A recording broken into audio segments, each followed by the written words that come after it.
বিয়ের পরে মহিলা কষ্ট করে, স্বামীর সংসারের উন্নতি মহিলাদের অবদান আছে না? আছে।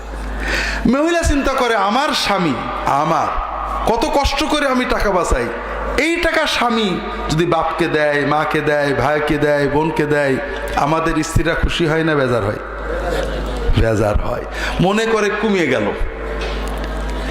আর স্বামী তার বাপ মাকে ভাই বোনকে দিলে কমে গেল, এই চিন্তা যে মহিলা করে, ওই মহিলার জন্য বরকতের দরজা বন্ধ হয়ে গেছে, আর খোলার কোনো সবে বরাতে কাজ হবে না।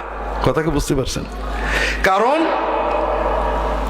শাশুড়ির সাথে বউয়ের ঝগড়া হলে হতে পারে এটা সমান সমান, কিন্তু কোনো ছেলে যদি মা বাবার সামান্যতম কোনো হক নষ্ট করে, মা বাবার সাথে সামান্য খারাপ আচরণ করে, যদি কোনো ভাই তার ভাই বা বোনের অন্তত হক নষ্ট করে, ওই ব্যক্তির জীবন থেকে বরকত উঠে যাবে, আয়ু কমে যাবেই, ঠেকানো যাবে না।